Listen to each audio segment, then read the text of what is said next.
Yung House Bill 7576, Early Voting Act, na magbibigay ng pagkakataon sa mga senior citizens at PWDs na makaboto isang linggo bago po ang nakatakdang halalan. Ito po ay malaking kaginhawahan sana sa ating mga senior citizens dahil hindi na sila magtitiis ng init ng araw, hindi na pipila sa napakahabang pila sa presinto. Ay hindi rin po ito napagbigyan sa Senado. Ito po ay naiakyat namin noong pang May 2023. Halos magdadalawang taon po ay hindi rin gumalaw. Yan po ay patuloy natin ding ipakikipaglaban sa susunod na kongreso kung ako po ay inyong mapagbigyan makaupo muli. Opo, kasi nga ngayon po sa halalan po natin na ito, yung mga OFW po, mas nauuna naman po sila. So ang nais po natin ay bigyan din ng pagkakataon na mauna na ang ating mga senior citizen at PWD. Dahil para nga po, hindi na talaga sila isabay sa haba ng pila, sa init, na nandoon lahat ng tao sa presinto. Opo, kasi nga po, lalo na yung may mga karamdaman, hindi na po papayagan ng pamilya na bumoto dahil sa mainit ang araw. Ito po sana, kung nakakaboto, malaki pong tsansa sa mga kandidato ang madagdagan ng kanilang boto.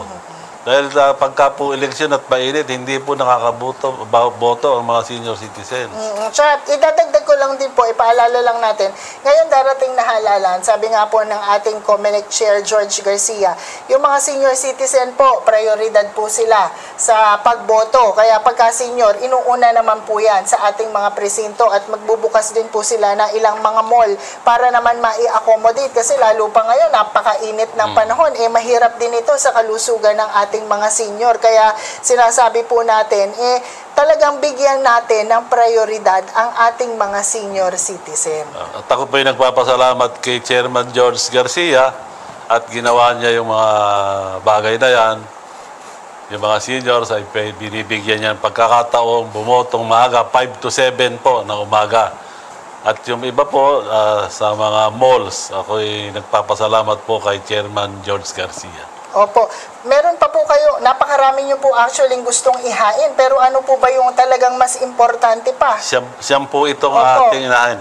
Isa pong importante, itong pong House Bill 10174, National Geriatric Health Act, na naglalayong pong magtayo ng mga ospital na espesyalisado sa pangangalaga sa ating mga nakakatanda.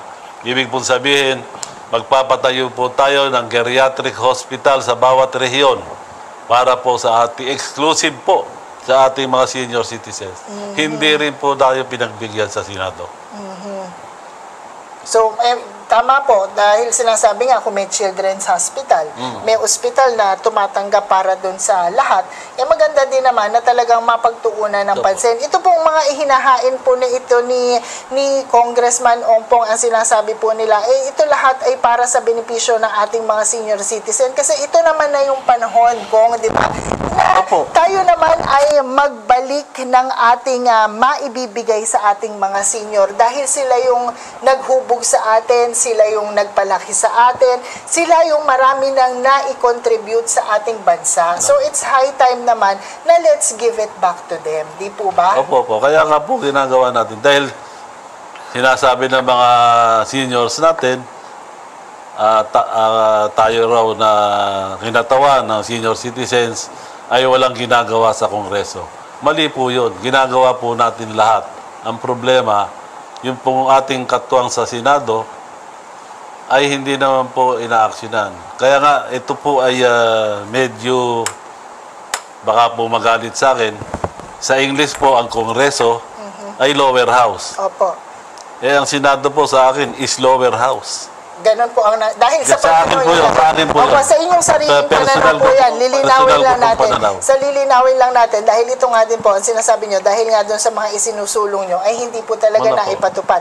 Pero ito naman po na ang inyong pagharap ngayon dito ay nagiging tsansa po ito para po madinig muli ng taong bayan na ito talaga yung mga aksyon na talagang binibigyan nyo ng pansin. Kaya siguro din po, talagang sa susunod naman ng Kongreso ay sana makatuwang din natin yung mga nanunungkul tungkulan sa Senado. Hindi po tayo mangangampanya ng kahit na sino pa man po para iboto or hindi iboto. Pero sana po maging kaagapay natin, hindi lang basta yung mga kasama natin sa Kongreso, gayon din po syempre yung mga senador kasi sa kanila na yung susunod na hakbang. At ako po ay humihingi ng paumanhin kung ako ay nakasakit ng damdamin sa ating mga senador.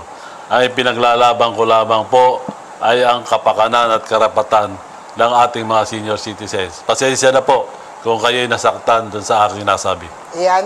Napakaganda naman po niyan, Kong. So, tayo po, ituloy po natin ang ating trabaho, ang paninindigan sa ating mga senior. At ano pa po yung gusto niyong gawin? Ito pa ba? Babasahin ko po Opo, ba lahat? kahit yung importante bilisan na na lang lang natin. po. Opo. Ito pong Comprehensive Senior Citizen Welfare Act na layuning makapagbigay ng komprehensibong programa sa nutrisyon para sa mga senior citizens. Dahil ako po ay naniniwala na hindi lamang ang mga bata ang malnourished. Marami rin pong malnourished na senior citizens na hindi nakakakain ng tamang nutrisyon. Isa pa po, House Bill 10188, Senior Citizens Protection Against Fraud. Dahil madali pong lokohin ang ating mga senior citizens. Kaya pinoprotektahan po natin ang mga senior citizens mula sa iba't ibang panloloko o scam. Meron pa po riyan yung enhancing the discount on the purchase of goods and services of senior citizens and persons with disabilities. Parang ito kung napaka-importante nito, di ba? Pagka sinasabi natin tungkol sa purchase, ngayon po yung ating mga senior citizen, pag nagpunta sila sa grocery, ipapakita nila yung senior ID nila, yung kanilang booklet, at meron silang 5% discount sa kanilang purchase. Dun lang sa mga basic talaga na alam natin na kinoconsume ito ng ating mga senior. At saan po sa gusto nyong isulong na yan, ang sinasabi nyo nga po, sana mas mapataas natin papataasan yung discount. po, pero ito po yung ito pong batas na to, panukalang batas, ay nililinaw po natin yung promotional offer. Kasi sinasabi ng mga business establishment, hindi na namin kayo bibigyan ng discount dahil ito ay bababa na. Pero mali po yun. Ang promotional price po, ay lumalabas yun. Yun ay regular price na dapat bigyan ng discount ang mga senior citizens pagka sila ay basta meron silang ID. Parang ito kung, halimbawa, pumunta ka sa restaurant. So, pag pinakita mo yung ID mo, automatic, sa mga regular na mga presyo, sabihin, okay, wala kang VAT at senior discount. Pero yung i-mention nyo ng mga promotional items, pagka sinabi, for example, sa isang fast food chain, naka-promo na yan, kung ano na yan, hindi mo na po pwedeng i-apply. Kasi laging ang nakalagay dyan, mamili ka yung discount o yung senior price mo. So, medyo nakakalito yun nga po talaga yun. Nililinaw natin. Kasi yung promo price nila, it applies to all. Kahit hindi senior, may promo. Tama. Yun ang price. So, dapat tayong seniors, bigyan din ng discount doon. Yun ang nililinaw natin dito sa ating panukalang batas na to. Maganda nga pong paglilinaw yan. Yes, Kong. Ito pa yung House Bill 10313, EGOV PH Super App Bill na nais paunlarin ang EGOV PH Super App ng DICT para i-digitize ang senior citizen ID at gawing mas accessible online ang mga serbisyo ng gobyerno ng mga senior citizens at mga pagbibigay ng discount ng mga pribadong sektor at establishmento. Ibig mo sabihin, doon sa ating i-digitize ang ating senior citizen ID, ay madali na tayo mag-transact sa iba't ibang ahensya ng gobyerno. Hindi na natin kailangan pumunta rin sa kung anong departamento, yung super app na to, ano mo lang sa cellphone, malalaman mo na yung mga transaksyon na dapat mong gawin. So, ibig sabihin nito, kung kailangan nga dyan yung ating mga senior o yung mga kasama ng ating mga senior, matuto na din tayo na mag-adjust sa teknolohiya. Hindi naman po pwedeng dahil sabihin mo kung na-senior ka na, hindi ka na sanay humawak at makipagsabayan sa teknolohiya. Dapat matuto din tayo. Matuto. Kasi ito ay napapabilis actually ng ating mga transaksyon. Hindi ka na pwede ka nang hindi pumunta sa ibang ahensya. O kung hindi ka marunong, nandiyan naman si Apo. Opo, para tulungan. Turuan ka. Tama. Nangyari kasi sa akin nung natanda mo nung pandemya, mga Zoom meeting lang. Nagmi-meeting kami ng mga seniors. Ang sabi ko sa kanila, huwag niyo pong paalisin si Apo. Baka po kayo mawala ron sa At sa least meeting laging natin. merong tutulong. Oo, lang. Dapat naman din gawin natin talaga kung yung ating mga apo, sabihin dyan kayo, dahil noon kayo naman ay lumalaki, kami ang nandyan para sa inyo. Meron pa rito sa House Bill 10314, rationalizing the benefits and privileges of senior citizens and persons with disabilities. Sa panukalang batas nito ay nais nating pagsamahin ang mga benepisyo at isaayos ang mga provision ng mga batas na sumasaklaw sa mga karapatan at pribilehyo ng mga senior citizens at persons with disabilities. Ibig sabihin, pagsasamahin na natin yung benepisyo ng senior citizens sa PWD. Halos pareho lang kasi ng aming ano. Tama po. Tapos ito, yung number 9, House Bill 10985, Employment Opportunities for Senior Citizens and Private Entities Incentives Act. Yeah, tama kung alam mo, ibalik lang natin yung talagang employment kasi sinasabi nga natin, pagka talaga nag-hiring yung ibang mga kumpanya, talagang may mga age sila nang ihina-hire. Pero pag tayo naman nagpunta sa ibang bansa, itong ating mga senior, hindi naman porket senior ka, wala ka naman ang kayang gawin, di ba? So sa ibang bansa talagang ipinakikita nung kanilang mga senior citizen na ako, senior man ako, kung ako naman ay able, malakas ako, malinaw ang pag-iisip ko, siguro naman mabigyan pa rin ako ng oportunidad dahil desisyon ko na magtrabaho ko, sana meron ding chance. Dito, minawakasan natin yung age discrimination. At pangalawa, hindi lahat naman ng ating mga retirees ay gusto na lang mag-retire. Tama.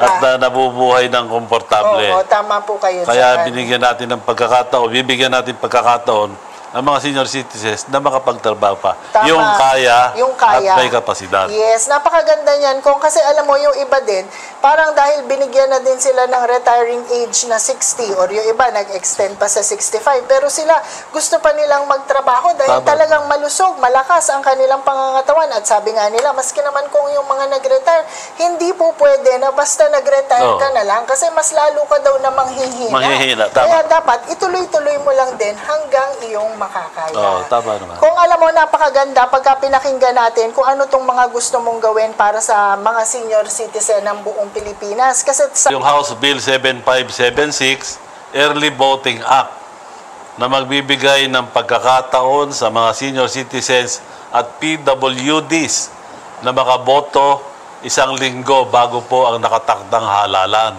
Ito po ay malaking kaginhawahan sana sa ating mga senior citizens dahil hindi na sila magtitiis ng init ng araw, hindi na pipila sa napakahabang pila sa presinto, ay hindi rin po ito napagbigyan sa Senado. Ito po ay naiakyat namin noong pang May 2023. Halos magdadalawang taon po ay hindi rin gumalaw. Yan po ay patuloy natin ding ipakikipaglaban sa susunod na kongreso kung ako po ay inyong mapagbigyan makaupo muli. Opo, kasi nga ngayon po sa halalan po natin na ito, yung mga OFW po, mas nauuna naman po sila. So ang nais po natin ay bigyan din ng pagkakataon na mauna na ang ating mga senior citizen at PWD. Dahil para nga po, hindi na talaga sila isabay sa haba ng pila, sa init, na nandoon lahat ng tao sa presinto. Opo, kasi nga po, lalo na yung may mga karamdaman, hindi na po papayagan ng pamilya na bumoto dahil sa mainit ang araw. Ito po sana, kung nakakaboto, malaki pong tsansa sa mga kandidato ang madagdagan ng kanilang boto. Dahil pagka po eleksyon at mainit, hindi po nakakaboto boto ang mga senior citizens.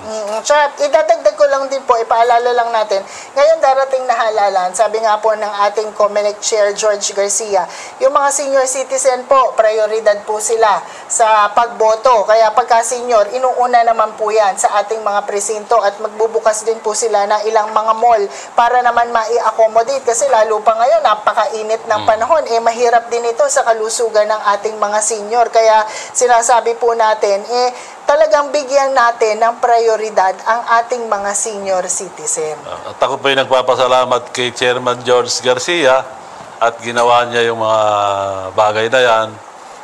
Yung mga seniors ay binibigyan niya ng pagkakataong bumotong maaga, 5 to 7 po ng umaga. At yung iba po,